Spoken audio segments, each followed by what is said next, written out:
And we're off here on a, I'm going to call it a Tuesday. Jesus, why am I got to zoom my camera out?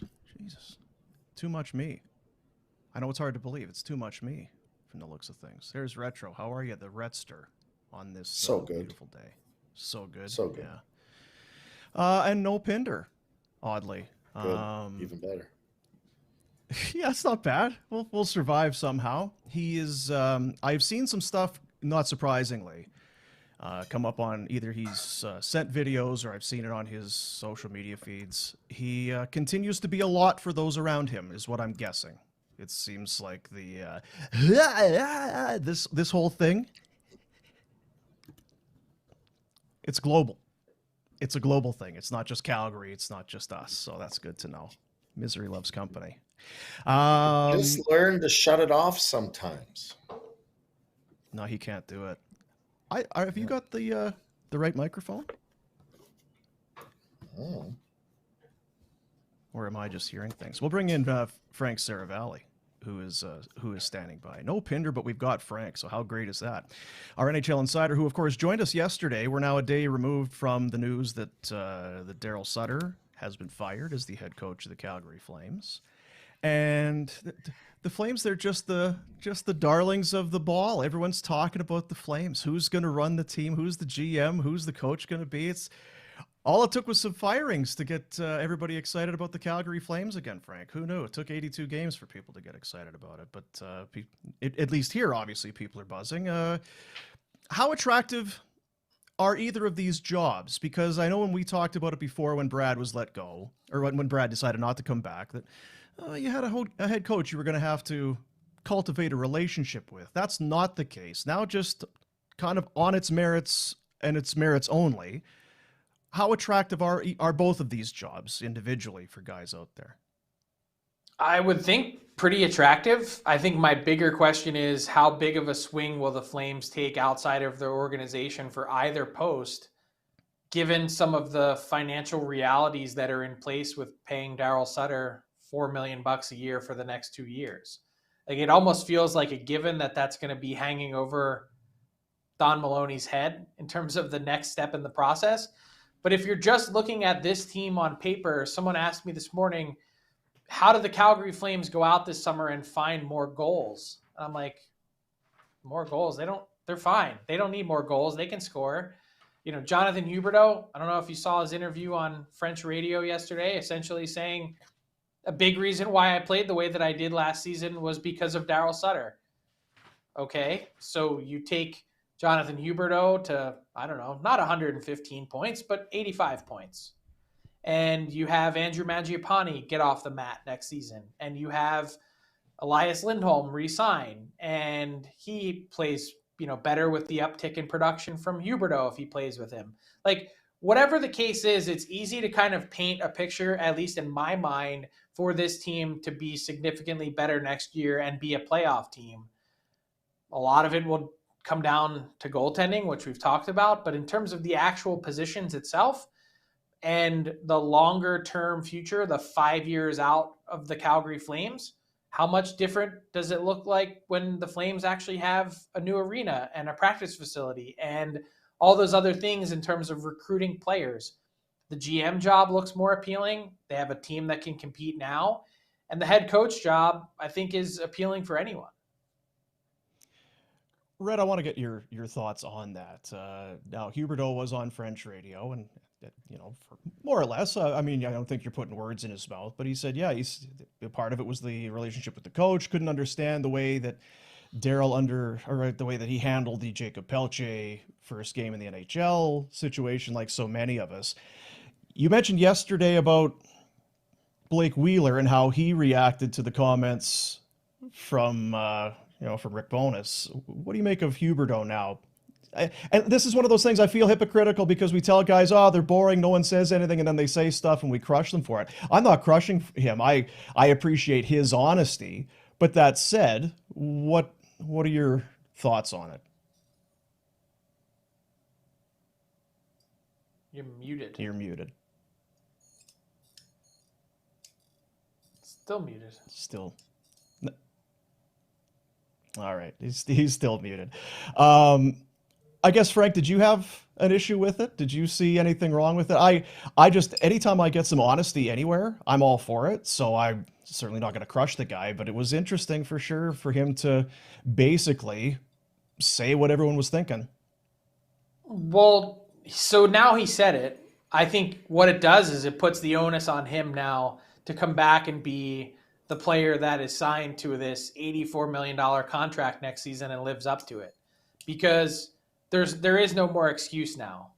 If you felt like you didn't mesh properly with that team because of Daryl Sutter, the position that you played a chunk of the year, the different, little things that were said and done, and it drove you crazy, well, that distraction is gone now. So I think the honesty is appreciated, and I think if you gave the same microphone to this, same collection of players that said a lot during their exit interviews, you'd hear some very similar comments.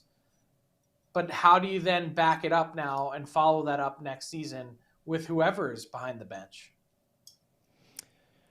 You mentioned it yesterday when we brought you on that it sure feels like it's Craig Conroy's job to lose. You mentioned Mitch Love, the coach, obviously, of the Calgary Wranglers, and they'll want to keep that on the back burner because the Wranglers are playing some playoff hockey right now. It sure feels. Well, I just, it's just, hey, we got to focus on the Wranglers. This is a team that doesn't go outside very often. They went outside. They brought in Bob Hartley. Jay Feaster had the connection there. Obviously, they went. Brent Sutter was from the outside. They have done it. And I don't know, has either one been more successful? They brought in Gulletson. He was kind of an outside guy. And then they brought up from within. It's just amazing because I looked at it in the last 10 years. This will now be their 6th head coach. And maybe I'm too close to it. What is that they say about standing too close to the elephant? That sounds like math that would be of a completely a franchise that just has no idea what it's doing. And we've used the word over and over again, dysfunctional. Maybe it is. 6 coaches in 10 years. That's not the earmark of a team that has its shit together. It doesn't seem to matter if they go outside, inside, or what. How do you get out of this cycle? Is this just how it happens sometimes? Don Maloney talked about it every 2-3 years. You have a shelf life for a coach and you have to bring somebody else in, or is that too simplistic? Because not every team out there is bringing in a guy every 2 years. Yeah, I was going to say it's a little too simplistic. And I think if you were to chop Don Maloney's head off yesterday and replay that press conference with the president or GM of 25 other teams, you'd get all the same goddamn buzzwords of new voice and this and that. It's not at some point you have to get it right. And I think that's been one of the true, if you were to ding Brad Treliving on his tenure, that's one thing that really stands out to me is they really struggled to find the right person and coach. And then when it seemed like it was Daryl and they have, some of their best regular season success, the wheels fell off, quickly thereafter. When I think about this Flames opening, something that Connor McDavid said caught my attention the other night after they won Game 6. And he said, Jay Woodcroft, he believes, is one of the top 3 or 5 coaches in the NHL. And I was like, On one hand, you have the best player in the world giving props to his coach who, of course you would. But to do it in that way, I was like, well, now let's go back and let's look through the Oilers and their history. And I was thinking some of the retreads that they had brought through their organization, with all due respect to those former head coaches prior to Jay Woodcroft, that maybe, to get the next John Cooper, to get the next whoever it may be, don't go for the experienced Bruce Boudreau, Peter Laviolette, whoever it is that you want to talk about next. Go for the guy that is younger, different, hasn't had a shot before. This is the time to try something new. And you might say, well, because it's from within, it's not exactly new. And I would say, you don't know that yet. So that would be my commentary on the coaching position and Mitch Love. Like, I'd be very surprised if at the end of the day, this job doesn't go to Mitch Love based on what I'm hearing. But the GM search, for whatever reason, the Flames are resistant, or at least publicly seeming resistant, to just handing this to Craig Conroy. And I think that's a mistake, first off. But more than that, I think it's interesting to see who the Flames talk to, because I'm told Don Maloney has already begun to make calls and develop his list. And there are people from the outside that are not, part of this organization right now that sort of makes you wonder, maybe the Flames are willing to cast a pretty big net in order to make this hire. What goes across your mind, Red, when you hear that? Because we've talked a lot about, I think we both were pretty clear, felt like Craig should have been the guy. You just, if you're going to make that announcement with True Living leaving, you just install Craig, even if you want to do it on an interim basis. But there again, you've been grooming the guy. It's been made public that this was the plan, that down the road Craig was going to be the next GM or be a GM of this team. On one hand, you have the do your due diligence, talk to all the possible candidates that you think could do a good job, and then there's our way of thinking. If it is not exhaustive search, but if they do cast that net, what's your thoughts? Is my mic working now? It is, but I think you're on the wrong one. But just go ahead. Well, the other one's not working at all, so I don't know what's going on here. But okay, think about last year. Well, this is what I think about. I think about last year. What were we saying? We were praising in Daryl we trust, right? It was the whole city, the NHL, the Jack Adams Trophy, all of that. So after 3 years, I'll let you know what the right decision was. If you hand Craig Conroy this and it goes south, then it's going to be why wouldn't they look all over? Why didn't they cast a wide net? Why didn't they interview everyone? If they interview everyone and they bring someone new in and it's no good for a couple of years, why wouldn't they have just given it to Conroy? He knew the situations, he knew all this. And it's the same for the coach. You bring in a coach, if he has success, you're going to sing his praises. If he flounders at all, you're going to say, wow, good grief. It was Mitch Love. He was unproven. Another Glenn Gulletson. Why did we try that? Or if you go get a veteran guy and he comes in and doesn't have success, it's all going to be based on the wins and losses next year. It's what it always is. I don't think that you can't predict what the right guy is. That's why Maloney's going to get paid the bucks to try and do it. But all the organizations have swings and misses. It's hard to say what's going to happen with this one.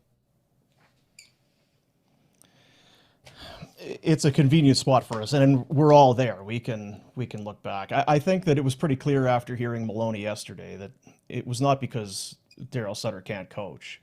It was that his handling of players and the players' reaction to him, and that wasn't going to work any longer. I don't think he got can I fired jump because in there? He can't coach. Can I jump in there? And that's my concern for next year, is that I get what Daryl is, but I think Daryl was trying to push buttons, and he made mistakes. We don't have to keep saying that he didn't. But there was a reason he was trying to push the buttons to the extreme that he was trying to push them. And my concern, and I keep going back to it, is you've got the same locker room. Is the locker room good enough that all you needed was a change of coaching? And was it just coaching that led this team astray? They are close. They weren't that far out from making a playoff spot. It wouldn't take a whole bunch this last year, a save here, a goal there, for them to have made the playoffs. I'm just not sold that group of guys, that it was just the coach that was the issue. I think that coach has been around long enough to see that there are issues and was trying to push buttons and to push them in the right direction. For good or for bad, I think I always said it. Daryl's best ability as a coach was to read a room. Not X's and O's, not numbers, not power play plans. His best ability was to read a room and try and motivate guys. He felt like there was something missing in that dressing room. And the new guy's going to have a different way of approaching it. And I sure hope it works out. Yeah, I would think that challenge, it continues to be there. It's just what tact is he going to take? You mentioned Mitch Love. Are there, I guess, for what it's worth, are there any other candidates that either you've heard or would expect to be in this mix for the coaching job? They're not that far yet because the coaching job is going to come second. And since we were talking about the GM position, I think the real honest answer here in terms of what the Flames should do is walk back, tail between your legs, and go ask Brad Treliving if he's willing to come back. That's what I think the true answer is. I don't think you're ever going to see Murray Edwards and Calgary Sports and Entertainment do that because that's just, they're stubborn and they won't do it. But I don't think he really wanted to leave. I think he knew what had to be done and they weren't willing to do it. And then 2 weeks later, they did it, which means they also didn't really want him to leave either. So why not just get married again? I know how dysfunctional that sounds. I understand that, but this whole thing is so ass backwards. I know it's not happening, so I'm not saying, but I'm just saying that that's what should have happened.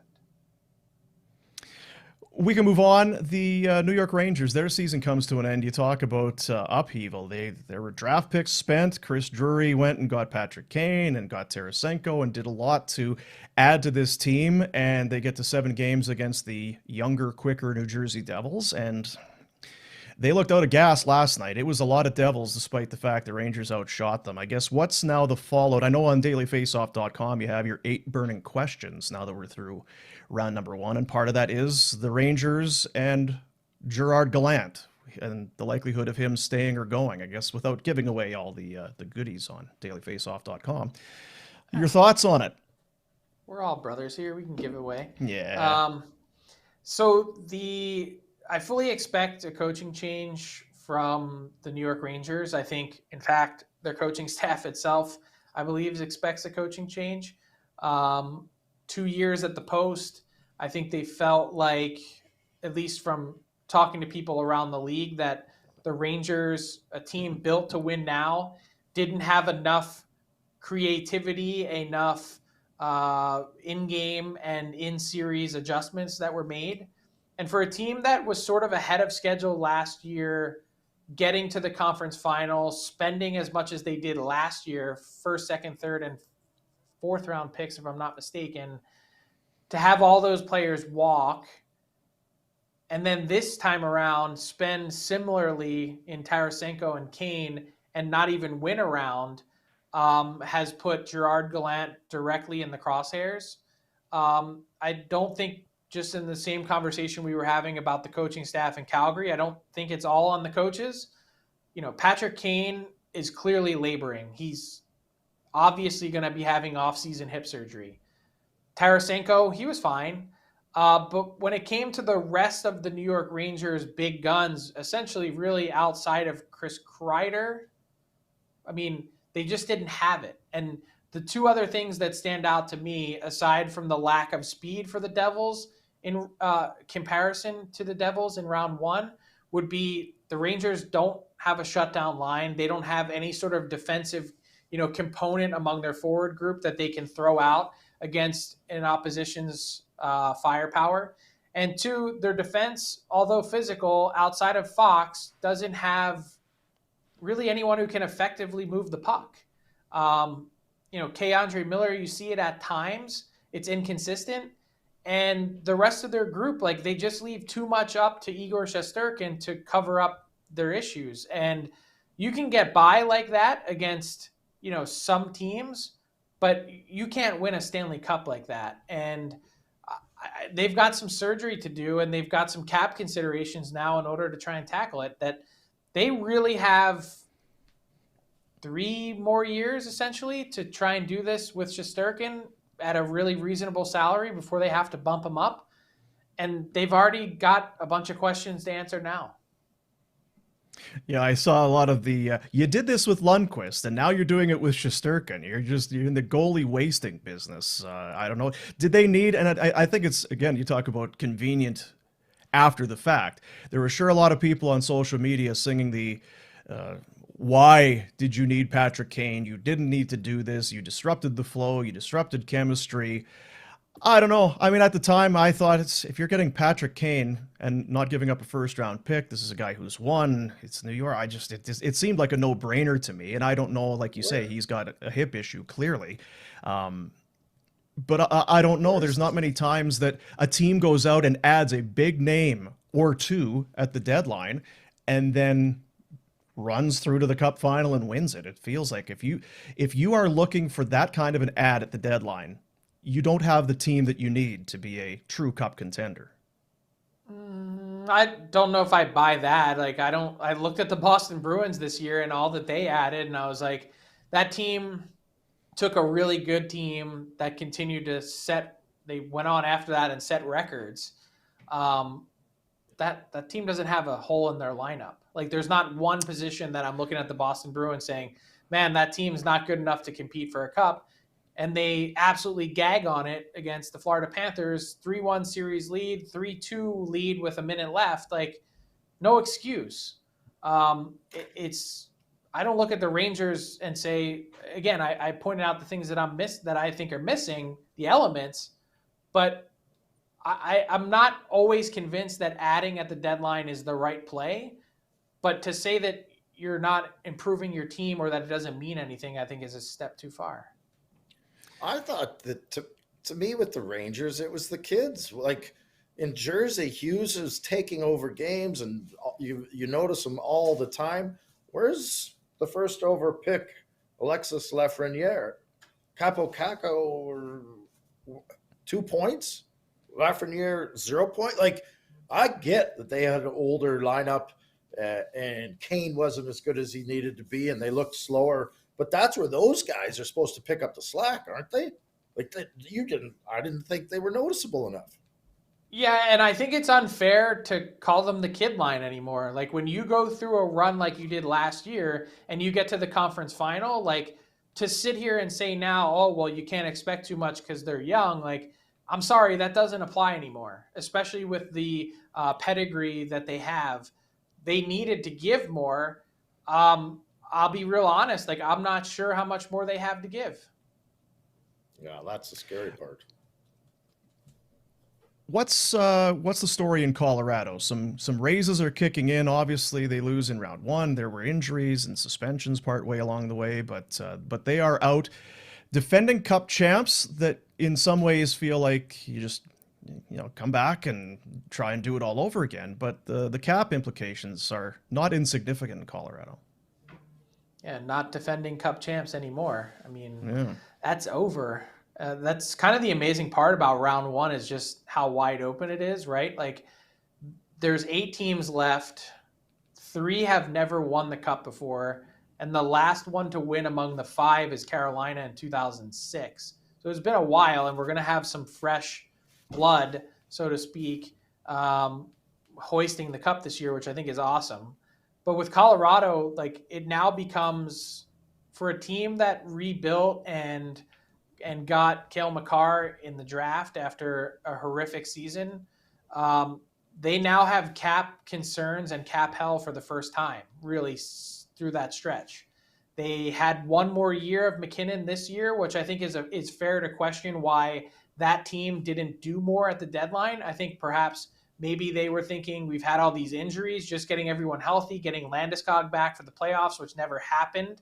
That will be enough to have this team, give it a real chance to repeat. Nichushkin goes out with personal reasons in the first round. Cale Makar gets suspended for 1 game. They don't have Burakovsky and Kadri from the previous year. A lot went into the Avs losing.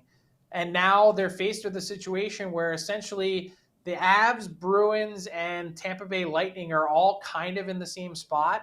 They have somewhere between 7 and 9 or 10 players to sign this summer, with about $10 to $13 million in space, varying by the team.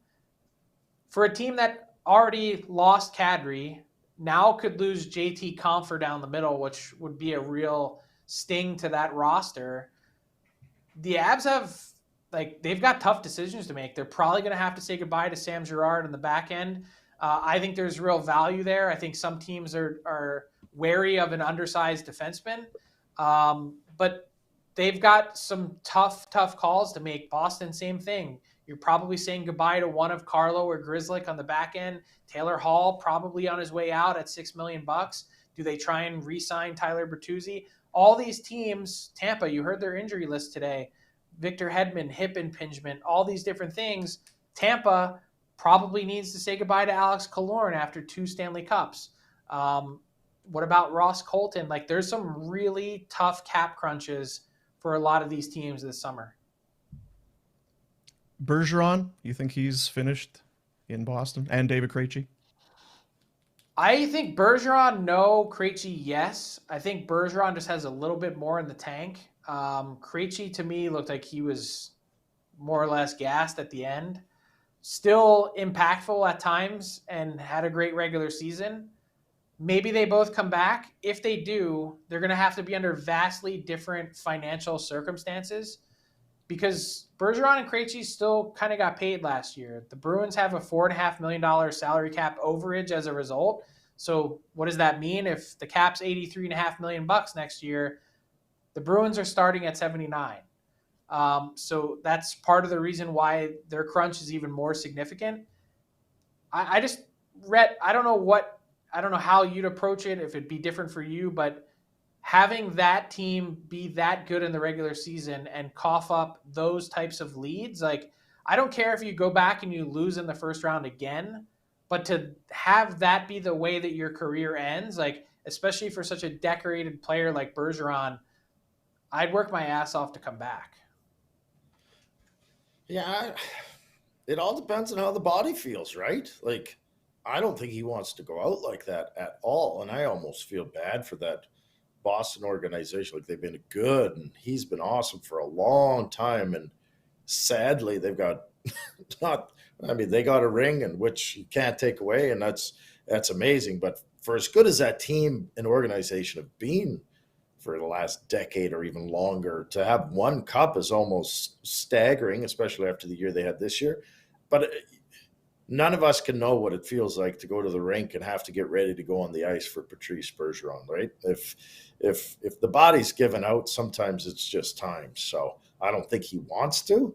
Plays hard, still plays and competes at a high level, but that's the thing. Robin Regier said it to me. He goes, when you got to go to the rink 2 hours early for practice just to get the body warmed up so that you can make it through a 30-minute skate, the writing's on the wall. Before we let you go, I just wanted to ask, and again, it's in that part of it is in the 8 burning questions. As far as Winnipeg, I'll just kind of throw it out there and you can react as you see fit. The comments post-game after, again, the series is over, the season is over, but Rick Bowness torches his team. Blake Wheeler comes out and, in a way, defends his team. And we know that Dubois has asked for a trade, and Connor Hellebuck, as you'll read in Frank's article, has there's some, he needs some attending to. I guess just the thoughts across the board in Winnipeg. Yeah, so I don't know what to make of Connor Hellebuck's comments because he didn't really reveal a lot other than saying he doesn't want to play for a rebuilding team. And I'm sitting here thinking, who does?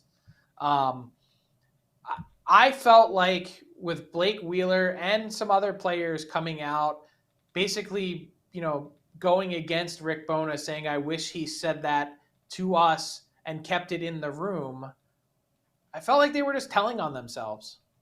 We are an insular group of babies that don't compete and don't want anyone to call us out on it. That's essentially how I read it from afar. I'm obviously not in there on a daily basis or frequently, but it was the truth and it was honest. And so what? Now you're upset because he said it after the game and told everyone else what everyone else already saw? I don't understand it. So to me, it just highlighted, underscored, underlined, whatever you want to use, the need for change. with that roster that it's been a long time. Like they first broke through in 2018, getting to that conference final against the Golden Knights. They've had misses, makes since then, but enough is enough. Like I don't think anyone currently looks at this Jets team as currently assembled and says they're close to, even if they get in, close to contending. So they need surgery. I would think that Scheifele and Wheeler are at the very top of the list to continue the turnover to Kyle Connor and Nikolai Ehlers and Josh Morrissey. But the big looming question is what happens with Hellebuck? Do you trade him? Do you re-sign him? Does he want to re-sign? And if not, do you keep him and have him play out the last year of his deal? I think teams twist themselves into pretzels, basically forcing themselves to make a decision a year ahead of time. Like there's nothing wrong with signing a player to a 6-year deal and he plays all 6 years of the deal. And then at the end of it, you shake his hand and he goes another direction.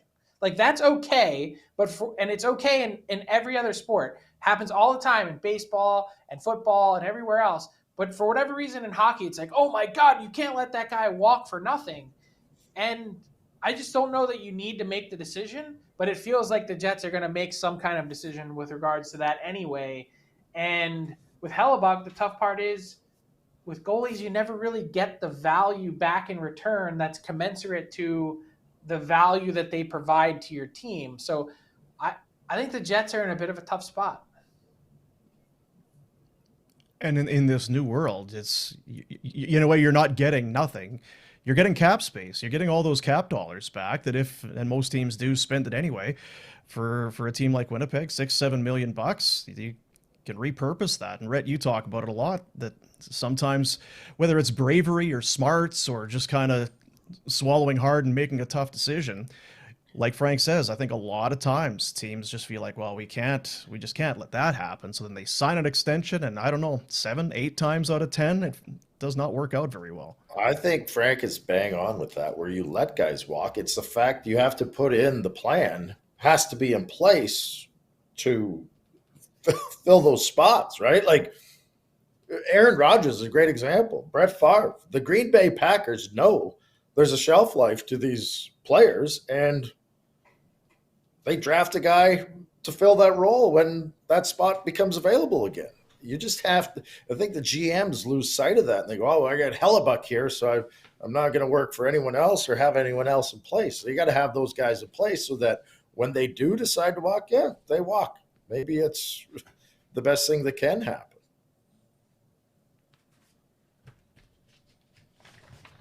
The line that I always get from one GM in particular in the West, he says, if you want loyalty, get a dog. And the other thing I would add to that is in the NHL, if you're scared, get a dog. Yeah. And then hang on to the dog. Thank you, Frank. What are we traveling round 2? What are we doing with ourselves? I don't have any plans quite yet. Working on that, but I'm also, you know what, still 4 series going on, so I am comfortable being at home if need be. All right, buddy. Thanks. Appreciate you yesterday and today. Have a good one, all right? See you guys. Have a good one. There it is. Playoff Seravalli, a presentation of Bonton Meat Market, Calgary tradition since 1921. Only the best. When you walk through the doors, you know you're not getting some, is that B grade? Is that C grade? You're getting AAA right across the board. Greg Keller and his staff take care of you like no one else. Go up 28 Crowfoot Circle and see them. It's full on barbecue and grilling. Somebody had the smoker going, I could tell, on Sunday afternoon. Wasn't me, unfortunately, but somebody had it going. Get up to Bonton. Treat yourself right. Calgary tradition. Bonton Meats. How are we doing, Retro? We got right into it. We're here in the Tower Chrysler studios. I've not talked to Serge. I don't know how he's feeling. He's a big Flames fan. The GM is gone. The head coach is gone. They don't make the playoffs. It's on me. I really should have reached out. I hope he's okay, because it's been an active kind of 2-3 weeks here. He might be happy. There's lots of action, even those teams not playing. There's lots of things, lots of pieces in motion. Might change for next year, so he might be excited about it. Did you put any stock into the Treliving? I mean, it seems so awkward, but how things played out, it was awkward anyway. Don Maloney talked about it. I've got the clip coming up in the Pinder report. It feels even, well, I don't know. It feels like even if that was something that you really wanted to do, does that ever happen? It seemed weird enough that when a coach comes back, like Daryl did for a second tour of duty, years after the fact, to reinstall a general manager just weeks after he leaves. Now, you could, if that's really what you want to do, you massage it and it looks clunky for a little bit and then you move on. I wonder at the same time, would the Flames feel, do they feel like Brad did such a job, such an impressive and masterful job, that you would go through with that? Or do you think that maybe it is time for a change? And I kind of wonder that that's the bed that's been made, you lay in it now. Yeah, I'm the same way. I can't imagine it happening, but yeah, it would be extremely I come back unique. To the day Treliving is announced as leaving. Well, this has to mean that Sutter's staying. Because if it only ends up with Sutter leaving, then what the hell is this all about? It's just the cherry on top of this whole dysfunctional friggin' cake. None of it makes sense. What a year. A year ago, it's overtime game 7, round 1, Battle of Alberta. Not a great end, but hey, Gaudreau leaves, Tkachuk leaves, Huberdeau comes in, not very good. Weegar takes him 60 games to get his game in order. Start 5-1, lose 7 in a row. Markstrom can't play goal anymore. Losing game after game. These 1-goal games, you get to overtime, can't win. Shootout, can't win. Gonna make the playoffs. Nope, not gonna make the playoffs. GM leaves because the coach and he can't get along, and then the coach leaves anyway. GM leaves, they give the term GM job to the guy that he brought in that is basically kind of this, very much of the same mold. Okay. Not to a guy that's been here for a decade, kind of waiting in the wings. And we haven't even mentioned Pascal. I mean, I think I've said his name once, where it's like, if you're bringing in Mitch Love, is Pascal not a guy you talk to? Isn't that the guy that brought in Mitch Love? Anyway, it does. To go back to Treliving would, to me, be very extreme and awkward. And I don't know if it's the right move once you've gone down that road anyway. Turning around and going back doesn't seem right to me. And like Frank said, it would almost be that tail between your legs, because you offered him a contract and he said no. He had to have known. Again, it's not as though they're on the outside like we are. There had to have been a conversation where just, hey, if you really want to stay, just friggin' hang on, because the coach may be out anyway. In 2 weeks, did it go from, no, Sutter's here for sure, to, well, I guess we're firing him with 2 years left on his 2-year extension? Like, that's the other part. His extension hasn't even kicked in yet and he got fired. It's mind-boggling. That's where Pinder will jump in and go, well, this ownership group doesn't like paying people to go away, so whoever they bring in now is going to have to be on the cheap because they're paying 2 coaches. I was thinking about that. When's the last time they've been paying 1 coach and only 1 coach to coach? Yeah. And I knew it was a lot. long time. I didn't know what the extent of it was. I knew there'd been lots of turnover 6 and 10 years. And we use the word all the time this year, the dysfunction. That is truly dysfunctional. That is not a game plan. And you react to things and things change and this and that, but there is too much going on down at that Saddle Dome that just doesn't make sense. When you take, like you said, you're standing close to the elephant, or take a step back and you're an organization or a fan of the NHL, and you're sitting in Michigan and you're watching the Flames go about their business, and you're going, what's going on there, right? Like, oh yeah, 6 coaches in 10 years. Jeez, that seems excessive. And we take our runs at a lot of teams, right? And I'm not going to throw Pinder under the bus, but Pinder loves calling out teams that don't know what the hell they're doing. if you were watching from the outside, what's happened? You went from winning the division to missing the playoffs. The coach is Twice saying guys are taking a shit, and like, what's happening in Calgary? The GM leaves, then the coach leaves. You miss the playoffs. Tkachuk wanted out. Gaudreau didn't come back, whether he wanted out. GM leaves after being offered a job to stay. From all accounts, it was his job to keep. No thanks. I'm good.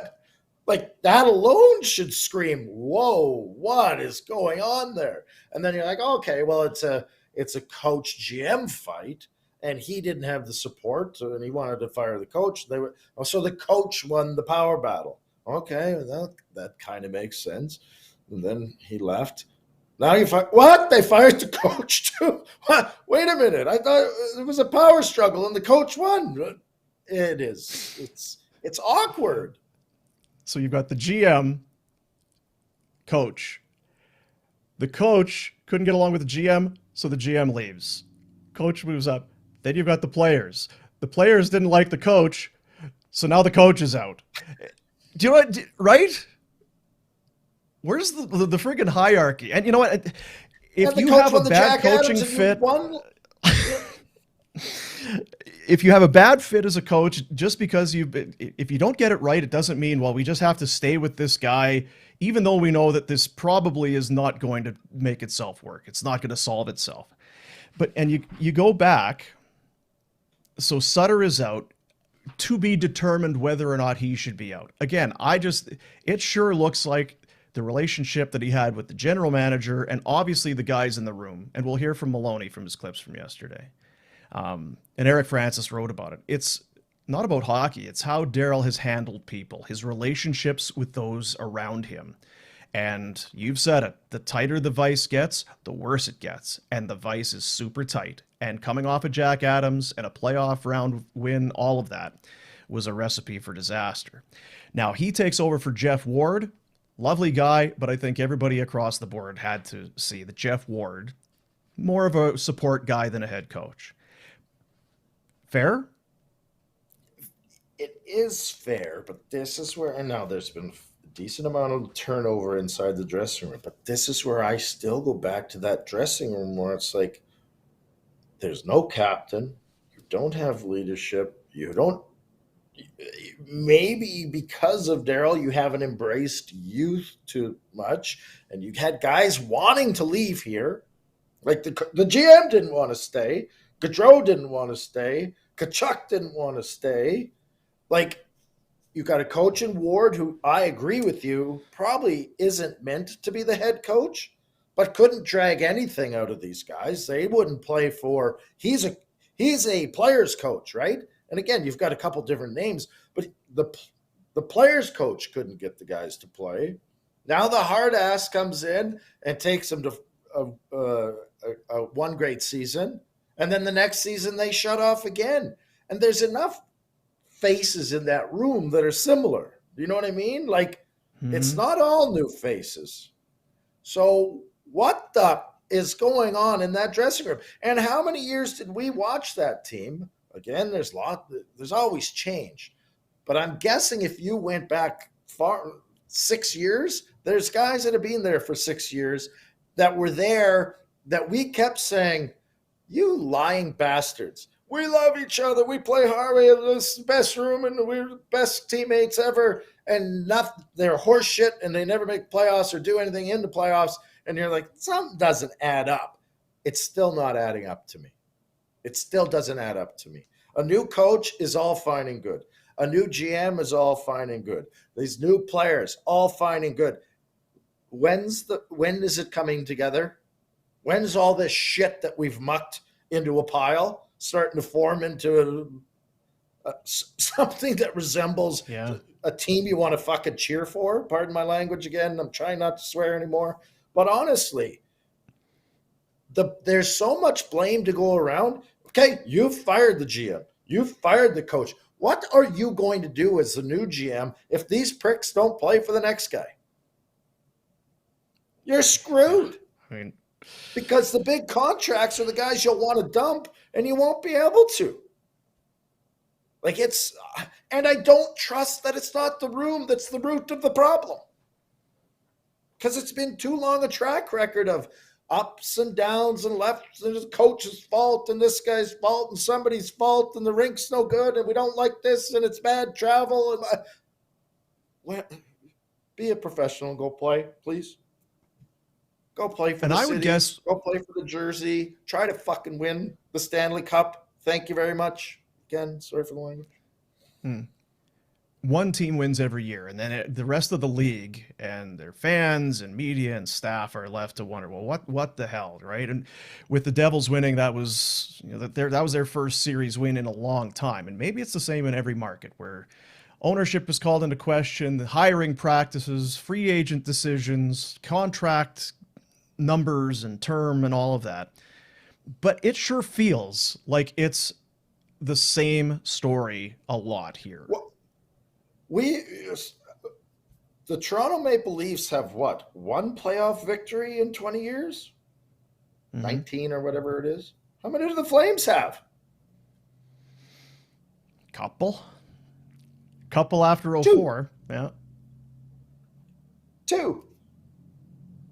But no one's up in arms about it.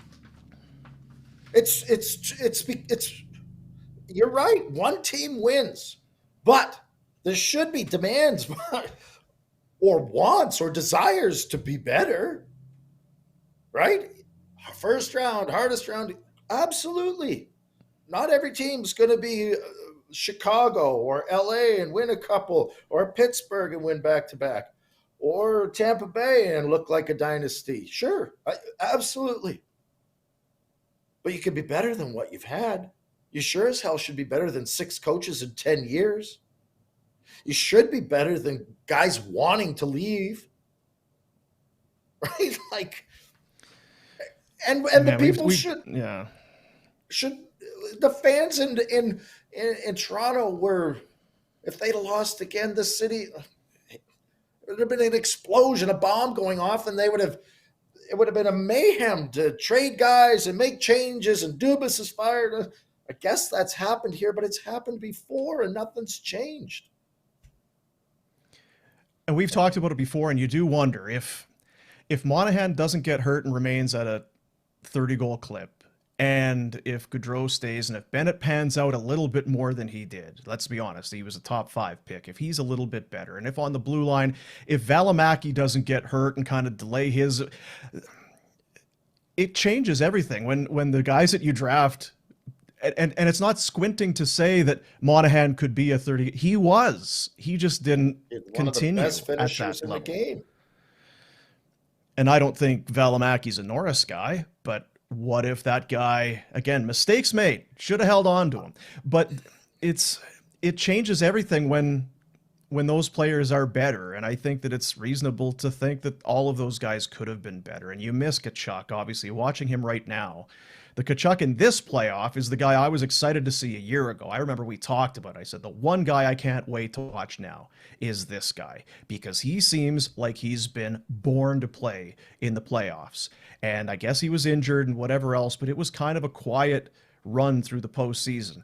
Not so much this year. And maybe he learned from last year's experience and whatever. But when you start to think in those terms, and then you start adding some younger guys, yeah, this team's good. Team's a good team. But they were close to being that much better. Yeah. The if, shoulda, coulda, didn't. Mm-hmm. And I think what you say, though, the young kids is a big deal. And the success of you watched the game last night. What team won? The veteran, right? No, it was the kids. They're flying around. The Rangers absolutely could not keep up. They could not keep up. You have to be young and energetic and fast and go. You cannot sit back and plod along in this league.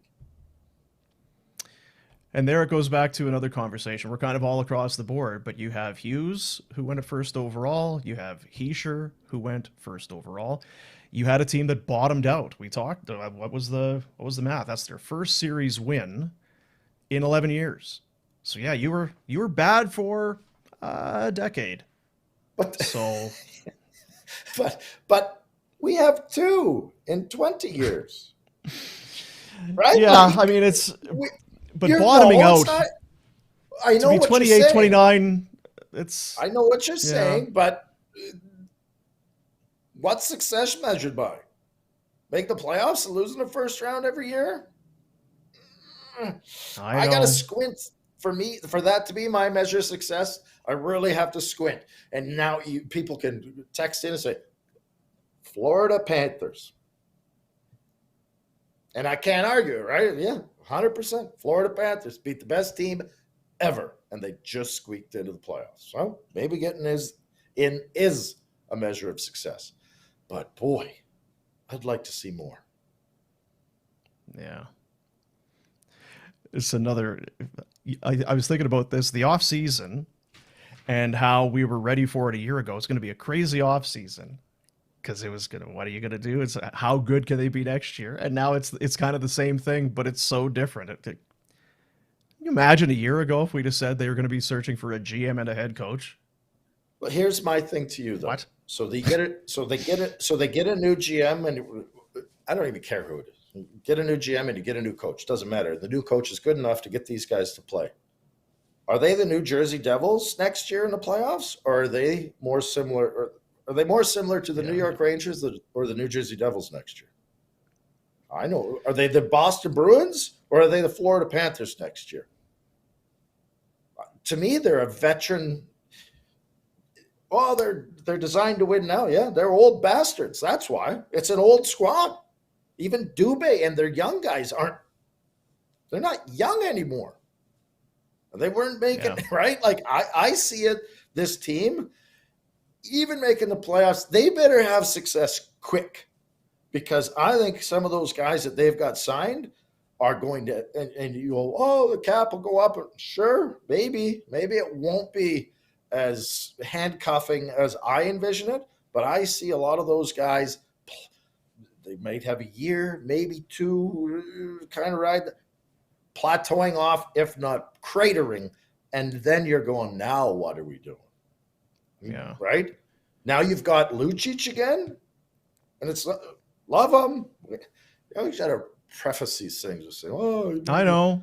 Right? But it's true. Like, People okay, know. So Hubert has 2 years of 80 points, and then he turns into a 50-point guy.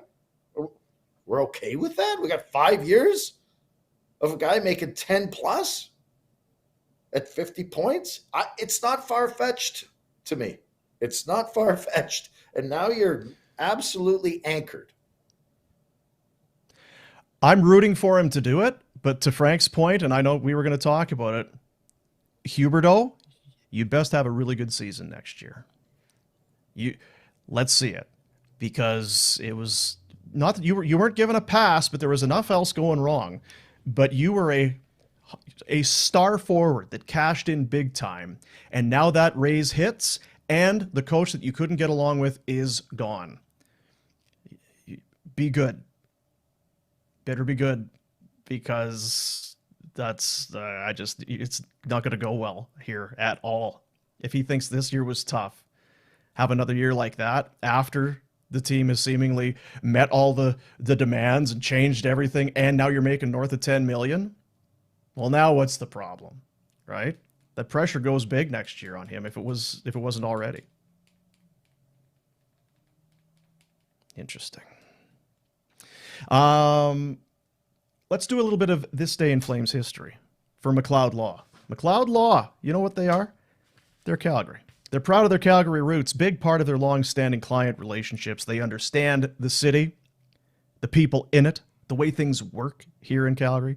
Like the communities they serve, the McLeod Law team, varied, diverse. They share a commitment to making a positive impact in the city of Calgary, and they're good people. It's not a daunting thing to walk into that office. It's a welcoming place. They'd love to see you. McLeod-law.com is the website. Now, I went to a little memory lane because I love to go and take a look here. Today's May 2nd, I believe it is. And I know you love talking about 1989, buddy. I know you love it. But on this date in Flames history, May 2nd, 1989, look at that guy. There he is.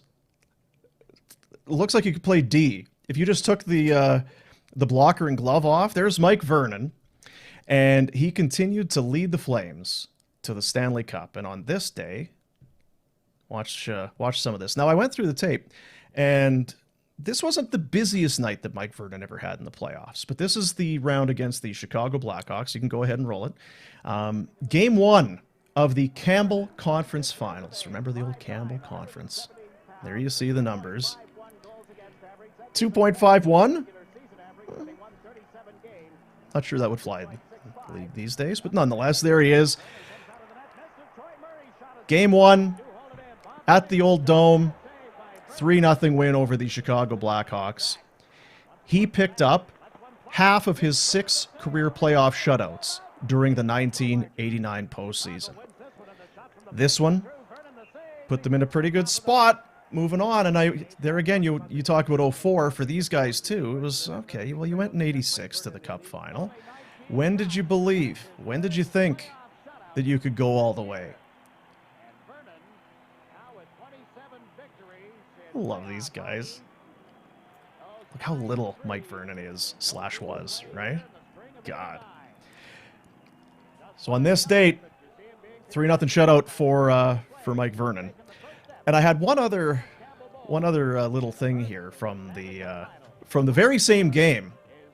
Theo Fleury, of course, in 1989. We know about Theo. He comes in and kind of takes the league by storm, and people are wondering, how big is this guy? This guy's running around. This guy's not very big, but yet he's scoring goals. He's having an impact. This was is this Dirk? I forget which. I think it was Dirk Graham. What would this play get you in 2023 as far as a suspension? They'll show the highlight here and the replay. He's kind of holding his chin. It's like, Jesus. Oh, well, what happened? Well, there's the clunk. That's the elbow right on the button. So, and we'll talk about Trouba, and we heard about, Jordan Eberle. Should he be suspended? And the hit, was this hit by, I'm just thinking in the Minnesota series. Was that the same as this one? What's that one worth? 5, 10 playoffs? That's called intent.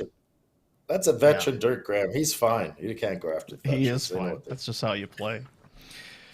Call Peter Klein, McLeod Law. Visit McLeod-law.com. But Peter Klein, the tops in personal injury, helping to take the stress off of your shoulders. Let Peter and his staff handle all of your legal, your insurance, your medical claims so you can focus on your recovery. Extensive years and years of experience, understanding of your specific needs. McLeod Law, they're on your team. Contact them today. And there you see Peter Klein's contact info, 254-3864 or pklein@mcleod-law.com. Did you have people, I know you're in Buffalo, but did you have people reaching out about the Sutter news yesterday? I had some tweets, or not tweets, some texts, but nobody was. It's interesting because it was just a year ago that everyone was singing from the same book, right? Like, but no one seemed to be too wound up about it. As in, this was a terrible decision. What were they thinking? Oh, yeah, Sutter's gone, eh? Yeah, well, probably needed to happen, eh? Yeah, I guess so. Yeah. So how come? So why did Treliving leave then? Yeah, I don't know. I don't have the answer to that question. It's a very good question. I think it's a very good one, but I don't have the answer. It would be interesting. It'd be interesting. I don't think he comes back, but it sure would be interesting to get his thoughts on what has happened over the last 2 weeks for the Flames, as why he left, and if it was because of Daryl, if he regrets having made that decision, or if he was done with it anyway, right? Like that, there's a lot there to unpack with Treliving. Like, I mean, maybe what happens yesterday doesn't happen unless Brad leaves. Maybe. Yeah. But again, that again speaks to the communication. Yes. Is no one talking to anybody? What are we doing? Hey, we'll let you stay, but we're not going to listen to your advice or or give you the rights to do what you think needs to be done. You can stay, but no, that's okay. But the guy that we don't want to hire full time, we'll listen to you. That's right. We're not. We can't give you the job, but you tell us what to do. We'll listen to you. The guy. Anyway, it seems awkward. I'm telling you, when I went through that list of coaches, and like I say, you don't keep a coach just to keep him and save face and public opinion when you've got a bad hire or a bad. Now, the Bill Peters thing, they couldn't control in a way. I mean, I know you could have done due diligence, but really at the same time, you brought in what you thought was going to be a young coach who was going to be a coach for a long time. He lasted 110 games. And prior to that, it was Glenn Gulletson for 2 seasons. And you fired Bob Hartley because he couldn't get along with anybody in the room. And he had just won the Jack Adams. And before that, it was Brent Sutter, and you brought him in because he was in New Jersey. So New Jersey let him go so he could come to Calgary. He was there for 3 years. And Keenan was a disaster, really. He lasted 2 years. Jimmy Playfair 1 year. This is if you were writing this down about any other team, like I say, people would be like, what is with this franchise? They don't know what the hell they're doing. If you're winning round after round in the playoffs, then you can shrug it off as part of success. That's the price you pay. But man, get it right once. Could a guy coach this team for, let's say, 5 years? Well, and that's just it. Like I think the old, for some, well, it's because it's said over and over by GMs when they fire a coach. Well, coaches have shelf life. Do they? Is the coach's shelf life really only 2 or 3 years? Like, that's as long as. That's odd because Cooper's done better. Lindy Ruff was in Buffalo. Barry Trotz was forever. Sullivan in Pittsburgh. Yeah, there's. Yeah. Like, what do you mean guys have shelf life? If you're hiring a guy with a shelf life, are you doing the right thing?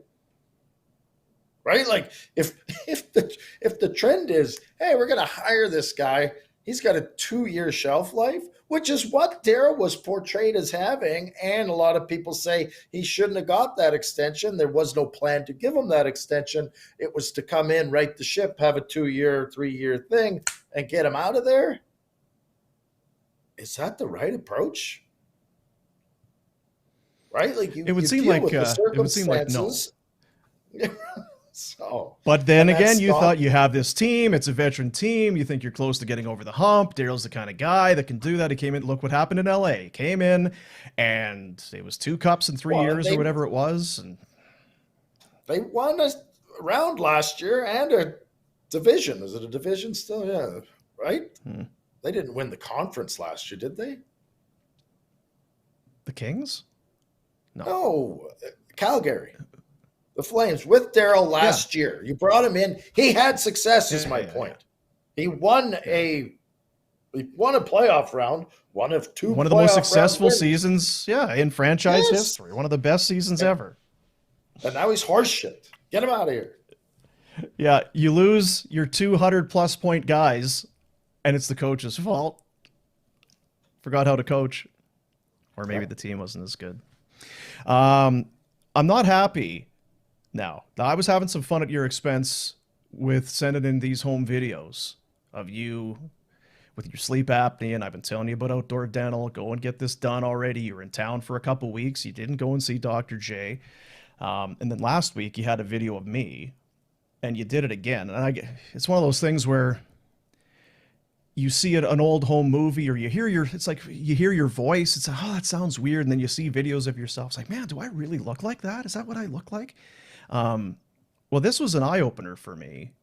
I guess I need to go and see Dr. J with Outdoor Dental because I'm trying to watch the game the other night, and you start dozing off, and you start dozing off because you're not getting that quality sleep. You know what it's like if you're getting 3-4 hours a night, 2 hours. It's not going to do it. or maybe you get 5 hours, but you're constantly waking up, then this is the sort of stuff that happens. You're trying to watch playoff hockey, game sevens, 2 of them 2 nights ago, 1 of them last night, and then you start dozing off. Then I got to do this show, and I don't know what the hell's going on because I've been falling asleep. It's snoring treatments with outdoor dental. Ooh. And again, I don't know, right? Like it's, like I know I'm going gray. I get that. Recliner. But man, like the Leafs are in overtime. This is a huge game the other night. And watching Boston, and then, you know, it's just no good. I got to go see Dr. J. Thanks for sharing the video, Retro. Real good of you. Snoring treatments. It's the Soleil laser that they use for their basically their regular dentistry. No needles, no drills, no stress. It's the laser treatment. And they also use it for treating snoring, sleep apnea. 2 15-minute treatments will increase the tension in the soft palate. It reduces your snoring. It's non-surgical, obviously, and it's pain-free. And then all of a sudden, you start sleeping more, quality sleep. You're happier. You're more productive. The people around you are happier with you, and you don't fall asleep while you're watching playoff hockey and headbutt the hardwood. It's no good. Go and do it today. Outdoor.dental is the website. Go and check out the website. All the info there, not just about the snoring and sleep apnea, but you'll see all about their dental practice, and they would love to see you. Book a appointment, an assessment, go in and see what it's all about. You won't regret it. Dr. J, good guy. Outdoor dental. I like your news. Sleep shirt, Dean. That's a beauty. Well, it's getting warm, hey? I don't know if it's like been 25, 26 degrees. It got hot in a hurry. Can't sleep when I'm too hot, you know? Got to get the old the tank top going. Got to get that tank top going. We're going to make our round 2 picks coming up. We'll look back at our round 1 picks. Pinder has sent his in. Did not put any, because he's always the one, how many games, and then he sent his picks in and didn't give a number of games. So we'll just pick teams. And Frank was right. We'll look at the breakdown, kind of the teams that are left. It looks weird. It's that's the thing with upsets. You're left with some teams that maybe you don't think should be there, or how did they get there? Lots of New Jersey and Seattle, and it's interesting. There's our round 1 picks.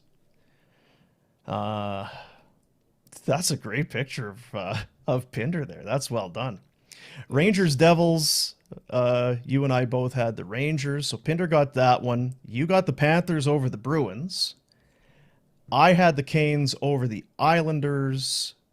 We both took the Lightning. Pinder had the Leafs. We were all wrong on the Kraken.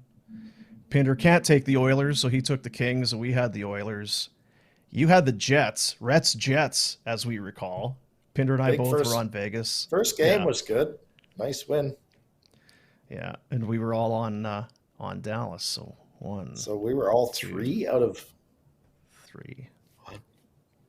4? Pinder got 4. Pinder got 4. Damn it, Rangers. They were up 2-0 too.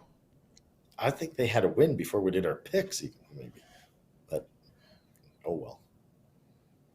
Panthers. Probably would have had good. Should have put a few bucks down. Yeah, should have.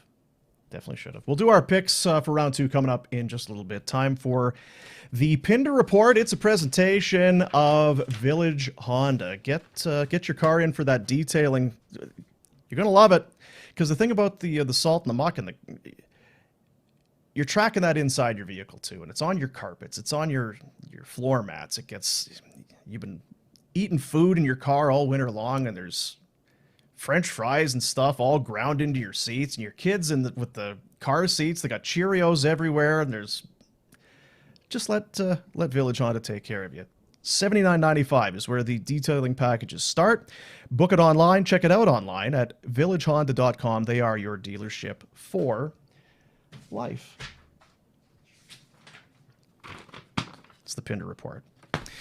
We've talked about it a lot already. The Calgary Flames yesterday, before we recorded this show, they announced that Daryl Sutter had been relieved of his duties as president of hockey operations. Don Maloney sat in front of the assembled media at the Dome, and he laid out just how he came to the decision to let Daryl go. I interviewed 25 players, coaches, coaching staff, training staff, spoke to prominent agents for who represent key players on our team, and it became clear to me that we needed a new voice.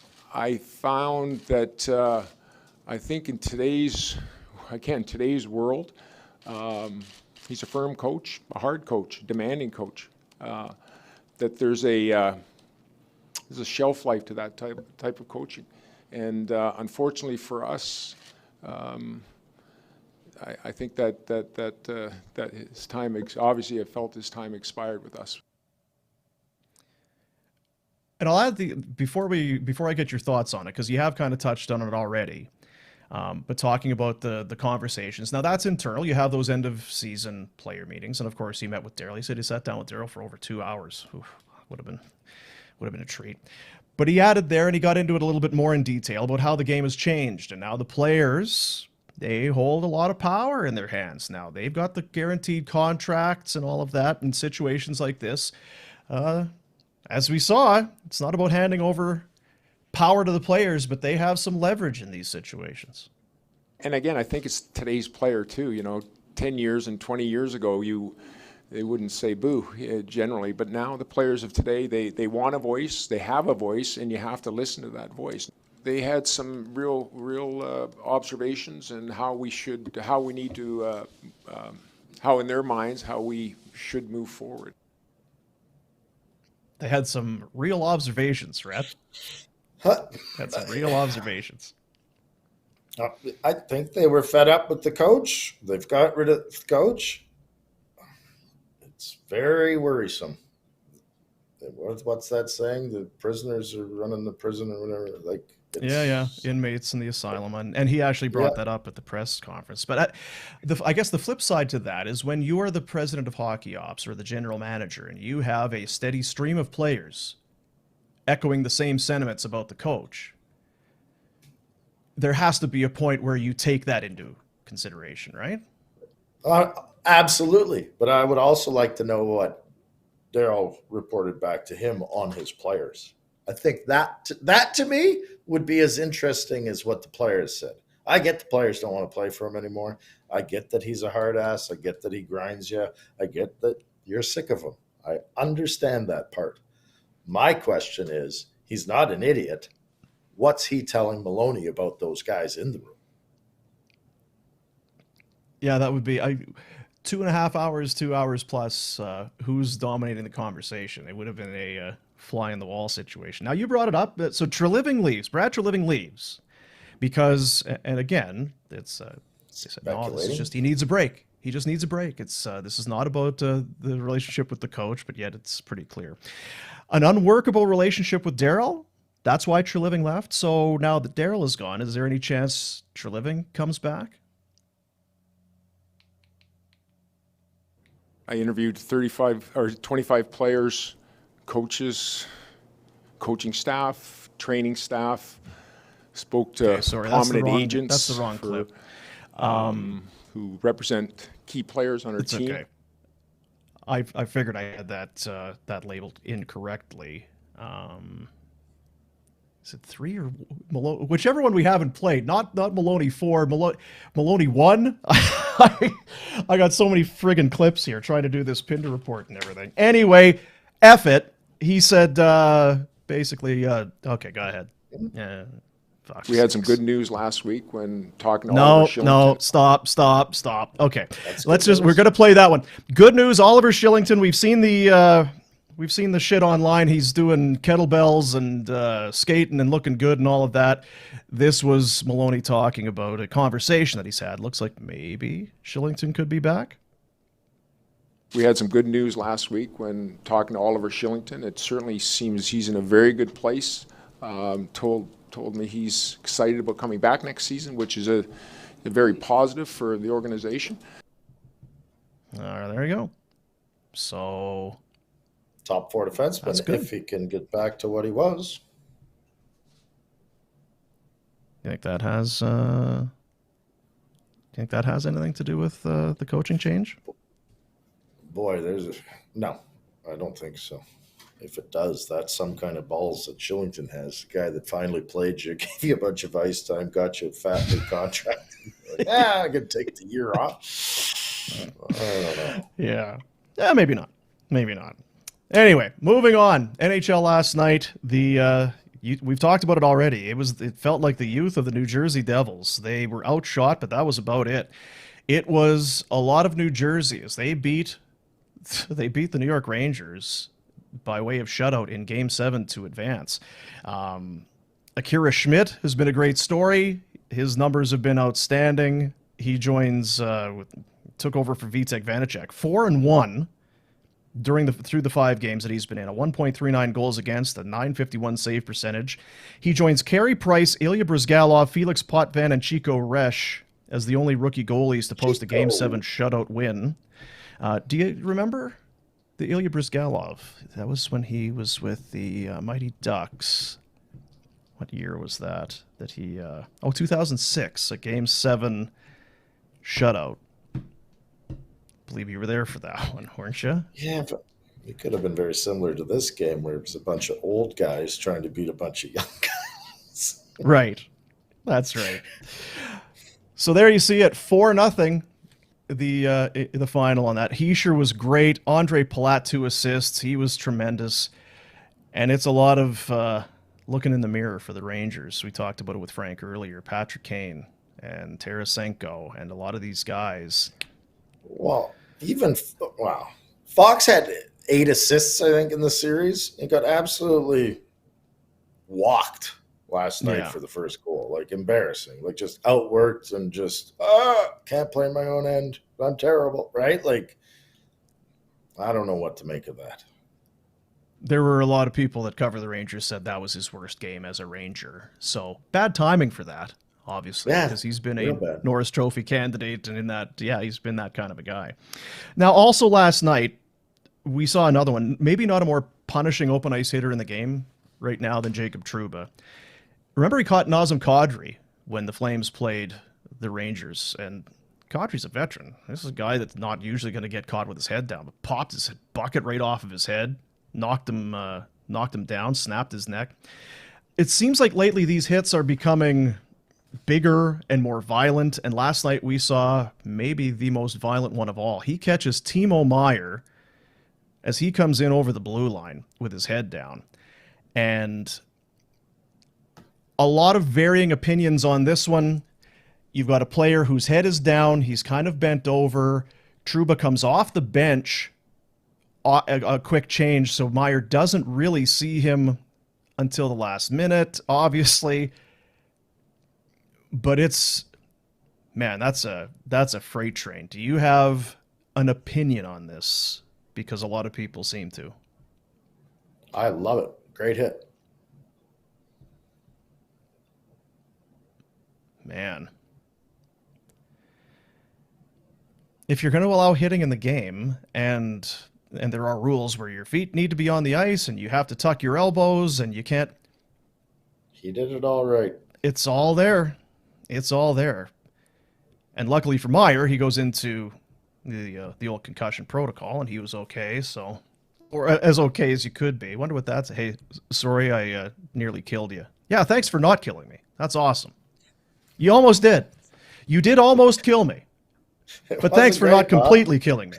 Yeah, thanks for that. Because we're going on to round 2. I don't know what you're doing, but you go kill somebody else, I guess.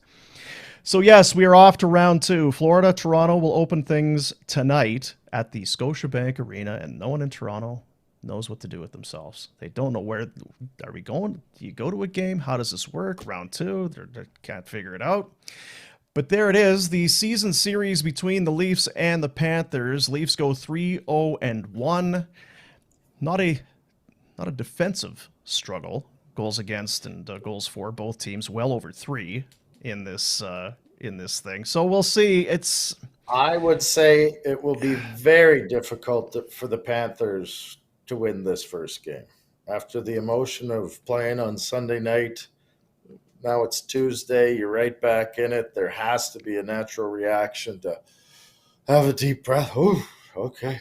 Now you're back playing, and I think they're going to have a tough time against the Leafs' talent. I'm a little worried about that. In the series or overall or just tonight for game one? I think tonight for sure, but overall as Yeah. well. I think that that individual talent of the Leafs is going to be tough. That's the first of two games tonight. The other one will get started at 7:30. That has the Seattle Kraken, fresh off of their upset win over Colorado. They're in Dallas. The Stars, 2-0-1 in the 3 meetings against the Kraken. Feel like the Stars are and again, not a lot of people pick the Kraken. The Kraken are a tough out, but I'm kind of with you on this one. I think that it was awesome for Seattle to play the way they did, but I just can't help but wonder if Dallas is a little bit too deep. We knew about Colorado that they were banged up and had some stuff going on. I don't know. Dallas seems like they're right where they want to be going into this one. So that's the second game that we'll see. Now, tomorrow, the other 2 series will get going. New Jersey, they will take on the Carolina Hurricanes. Hurricanes maybe took a game or 2 longer than they would have liked to get past the Islanders.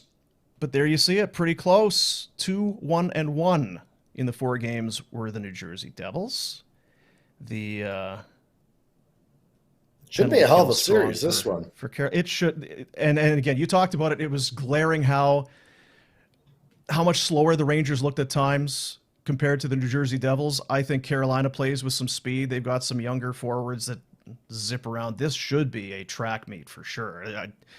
I don't know. In some ways, Hurricanes versus Devils doesn't have that sex appeal. On paper, it doesn't feel like that when you just look at the teams, but this could be maybe the match of round number 2 because, like you say, should be fast as hell. I need some Rhett Warner in there. No, you don't at all. Slow things down. No. I'm going to have a hard time picking this one when we do our picks. Yeah. And then the other game tomorrow. Edmonton and Las Vegas. The Vegas Golden Knights. Oilers went 3-0-1 against Vegas in the regular season.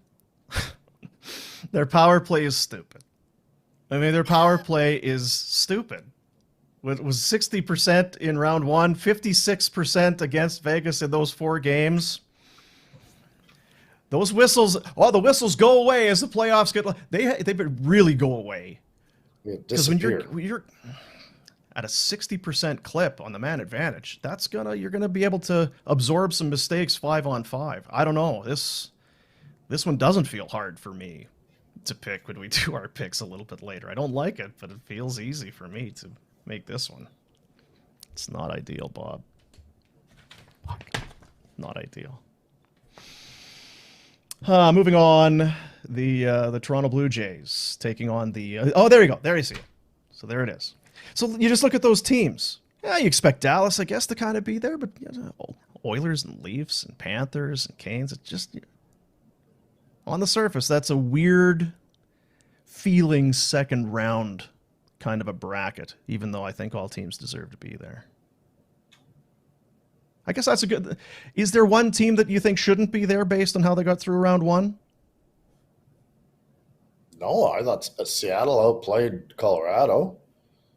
Vegas, the Jets were terrible. I thought LA was a good team, but the Oilers they've got too much. Dallas was good. I thought Jersey got great goaltending out of the Akira Schmid, but it was not like a series where they didn't deserve to win, but their goalie outplayed the other guy. I think all of those teams, when you look at them, played well enough and deserved to get through. Just surprisingly, and people be upset, but the Leafs probably had the biggest comebacks, right? All 3 overtime games, yeah. 3 overtime games, right? But none of them surprised me. Yeah. Go Leafs. Yeah. What world are we living in? Toronto Blue Jays taking on the Boston Red Sox. Now we go straight to the bottom of the 9th inning, tied at 5. Jordan Romano in for the Blue Jays to put this thing to bed. There's Alex Verdugo. We had him on a couple weeks ago for firing out F-bombs during the broadcast. Ball game. Bottom 9, solo shot. Doogie wins it. 6-5. The lights I don't on. get the turning out the lights. Everyone's turning the lights out now when they celebrate. It's like you can't see shit. Turn the... Do you like a good walk-on, the celebration and everything at home plate? They're dancing and throwing seeds around. Someone's got to pick all that shit up. That's the thing I don't like about it. I don't know. I mean, on one hand, you want the guys to be excited and having fun. On the other hand, isn't that what you're supposed to do? Act like I guess have fun. Have fun. Somebody's Somebody's got to go out there with a broom and a dustpan and sweep up all those sunflower seeds you're throwing around. Poor custodial staff. That's good. They get paid a lot of money to do it. Great job.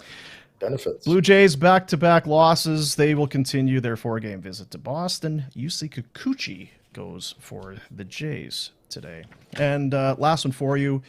How do you feel about when the home run celebrations, the Blue Jays had the jacket. We showed the one team, they've got the trident and the Viking hat, and they're doing all kinds of things. The Detroit Tigers had the Red Wings hockey gear, the helmet and stuff like that. The Washington Nationals, because I guess it's the founding fathers in Washington. It's like the birthplace of I don't know. It's something. It's the U.S. Capitol, right? So, in tribute, you're American, so you would know more about this than me.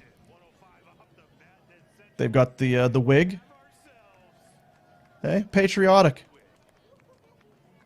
It's terrible.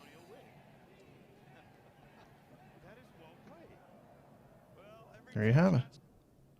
Every team's got it. Don't like it. No? Trying too hard. Maybe you would. Trying too hard. I've seen you wear wigs. You were having fun. That is the Pinder Report. It is a presentation of Village Honda. Turn your vehicle into cash today during the $1 Million Buy-In event. They'll buy yours even if you don't buy theirs. Sellers get a tropical cruise for 2. What? Exclusively at Village Honda in the Northwest Auto Mall. Your dealership for life. So 2 games tonight. Now I wanted to mention, what's going on there? Is it your kids? The Yahoos are home. Yeah. From another day of higher learning? Yes, brilliance. Just brilliance. So much smarter than when they left the house this morning. That's what I know about my kids. When they come home at the end of the day, I just notice how much more they've gained in terms of knowledge and experience. It's all them great teachers. There it is.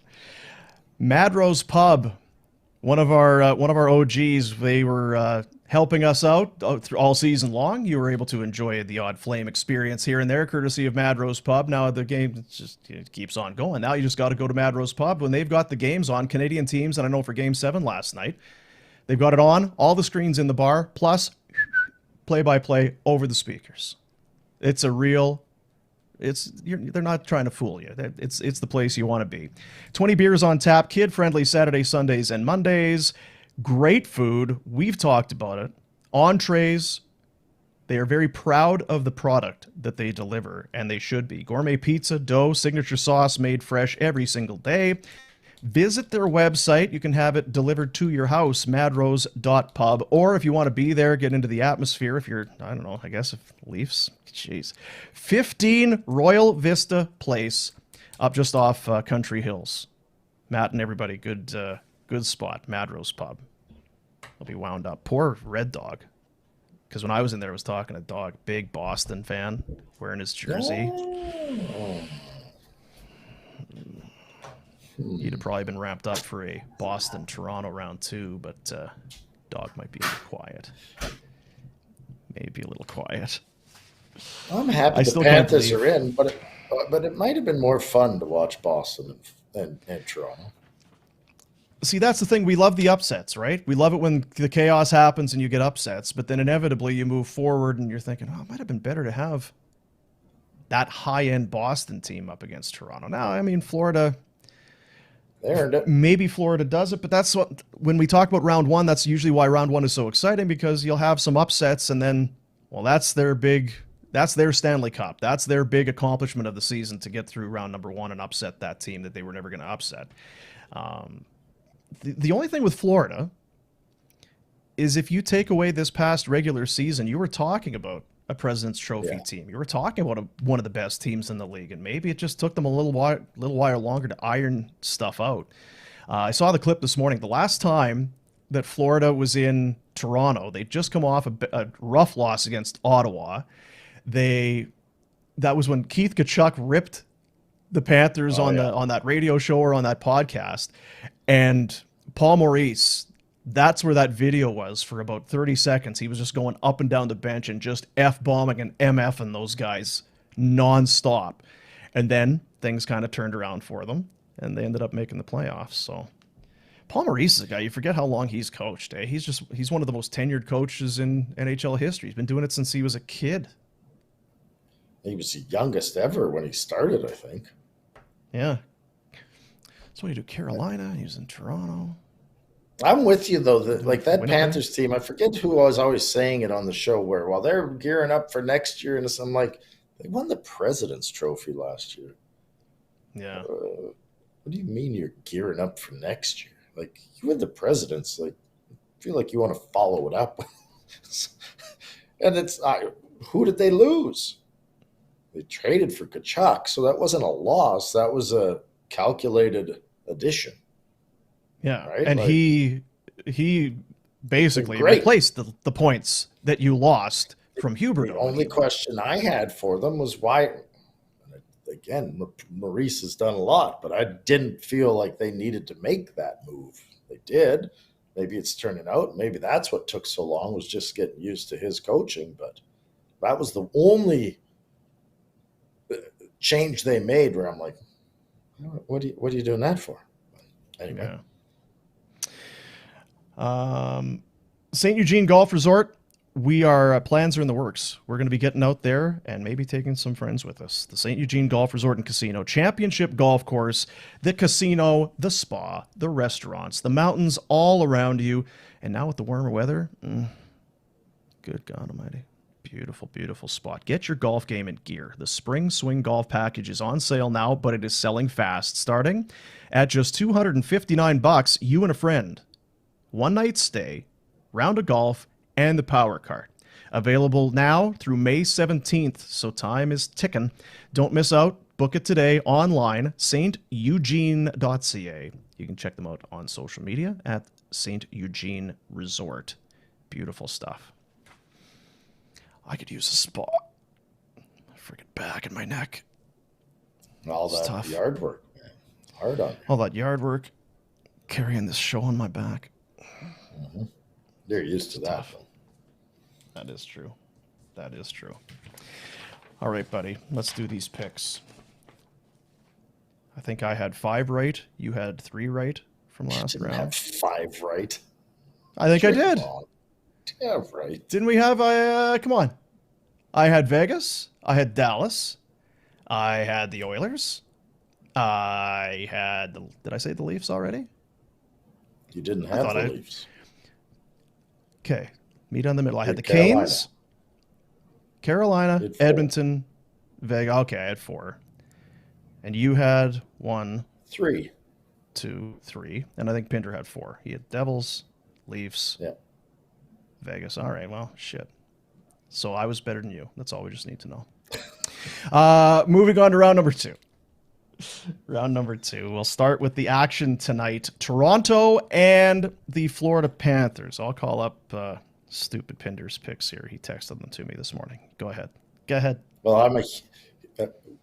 I know I'm a huge Leafs fan, but even saying that, the fact that I played for the Panthers, I got to take the Panthers. They're on a roll. Go Panteros. Good for you. See, I don't mind that. I'm taking the Leafs for sure, but I like that you did take the Panthers. And again, Pinder decided not to give number of games. He is also on the Leafs. So you're the lone wolf. Yeah, lone wolf there. Elsewhere tonight, Seattle starting their series in Dallas against the Stars. Oh, I didn't get a coin, so I'm having a hard time. Well, I'll take Dallas. I have no problem. I'll go Seattle. Okay, Pinder and I are both on Dallas. That's it's the higher seeded team, so that's easy. What you saw enough out of Seattle, or is it about Dallas? What has you on the Kraken? I underestimated the Kraken last time. Not going to do it again. They played good hockey. Tenacious, right? Tonight. Just kind of tenacious, just kind of coming at you. They come at you in waves. It's not a one-line team. They just chip away at you. That said, I like Dallas. We'll finish up with the that other one. New Jersey, fresh off their win, taking on the Hurricanes. Pinder is taking New Jersey. I am also taking New Jersey. They came back from 2-0 down. That's, you know what that is? Balls. That's some balls. And I'm not saying this is Cinderella or it's a dynasty or anything like that, but they could have easily been down 2-0 and had you broke that 11-year drought and it's next year and moving on. No, F that. We're going to win right now against this team that everyone thinks, even though we were the higher seed, no one giving us a chance. So I'm going to take New Jersey here against the Canes. No. They came back against a bunch of old goats that were wore out and tired, and they fluked their way onto a goaltender that started to play well. Let's go Canes. Rock me like a hurricane. Very nice. And the final series, the Edmonton Oilers taking on the Vegas Golden Knights. True to form, being the ultimate heel that he is, Pinder taking the Vegas Golden Knights. Now, no, I can't say if he believes that to be the case, but as we know, he can't go with the Oilers, so he's going with the Knights. And you? I am going Edmonton, and I feel like this has maybe got 5 games written all over it. 60% special teams? Jesus. I'm with you, Dean. Sorry, They ain't it's getting Laurent stopped. Brossoit. Look out. Yeah, it's not good. I call this not McDavid. No! Ah! And you know what makes it worse? Is it's not really even grinding my box about it. They're kind of fun to watch if you just kind of take the rest of the shit out of it. You strip it, but why wouldn't you want this team to continue to win? Yeah, I If the think Flames weren't getting a new rink and they were going to leave town, you'd be all over the Oilers. Absolutely. Big Oh, fans of you. It might take a little more time than that. I don't know, man. God. Yeah, I think they might blow Vegas's doors right off them. But then again, I've been wrong about Vegas for years now. I don't know how they won the division this year. They had all these goalies and the injuries, and Mark Stone this, and Eichel wasn't very good. Oh, how'd they do? Won the division. Well, shit. I mean, I don't know. Could it be that I don't know what the hell I'm talking about? It can't be that. Can't be that. When you keep talking, it'll play itself. Eventually, you'll be right. So just keep talking. So what do you think for games? Do you agree that it's? I think they roll up to Vegas. Absolutely. Yeah. I don't know. I feel out of all the series here, maybe the Leafs, Panthers, but I think the Panthers are a little more plucky and a good team. I just think, yeah, this one's got the shortest lifespan, if I had to take a guess. Yeah, I think those other 2 series, you could consider them so evenly matched, and Vegas, Edmonton should be, but I think the Oilers have cruised lately, and I think LA plays a tougher style than Vegas, and I think LA's goaltending, even though it wasn't great, I don't trust Laurent Brossoit to be a number 1 or to stop McDavid or Draisaitl or Hyman or any of the Oilers. They get the puck, and they're going to be zipping it around, and it's going to be trouble. Not ideal. No, I'll be wrong. All Canadian I'm happy fun. to be wrong. All Canadian fun. Be so great for our game. Even So great. Yeah, that's right. Tourism Jasper. Remember we were telling you about everything Marmot Basin open till May 1st. Well, okay, now it's past May 1st. Now we're thinking about summer. Get your camping spot booked. The golf course opens later this month. They're working on it as we speak. The lake's thawing, canoeing, rafting. The Sky Tram is open for the season. Lots to see, lots to do, and one of the most beautiful spots in the entire world. People from other countries book trips to come to Alberta and go to places like France. Jasper. That's right. And The French. The Brits. And the old Zimbabweans. Scandinavians. Yeah, they love it here. Tourism Jasper, venture beyond. Check out their website and start booking your summer plans today. To the Betway Bets. Betway Bets for tonight, and we will call it a day. When you go onto the Betway app, you get the Betway app on your phone, and when you go right into it, pretty much every day they've got a Betway boost. And it's not always hockey. Sometimes it's baseball. Sometimes it's a mix. Their boost today, the Toronto Maple Leafs and the Toronto Blue Jays both to win. Jays back against the Boston Red Sox. They've lost a couple in a row. It's Kikuchi who's been good, so I'm going to take this one. I think the Leafs and Blue Jays do win tonight. That is a plus 250. And then one of the pre-made bets for the NHL. Again, not the same game, but both teams in action. Matthew Tkachuk, Jason Robertson, both to score tonight, plus 325. I think both of those guys have been dynamite. Tkachuk, it's heartbreaking to watch him play so good, but there you go. Tkachuk and Robertson both scoring plus 325. Those are your Betway bets of the day. Be responsible. Be 19 in Ontario, and of course, be responsible. It's the Betway Bets. Plans for the rest of the day? You got stuff going on? Always shit going on. Kids there and here and up there and over there and a chicken Caesar salad for supper, Dean. Chicken Caesar salad tonight. What are you, health nut? You on a health kick? What are you doing? No, extra dressing. I see. Good stuff. That was always one of those ones. Oh, you're eating healthy. Yeah, you're having a chicken Caesar salad with deep fried chicken fingers and bathed in creamy dressing. Jar of Caesar dressing. You know, a double cheeseburger would probably be the better option for you if you wanted to be honest about it.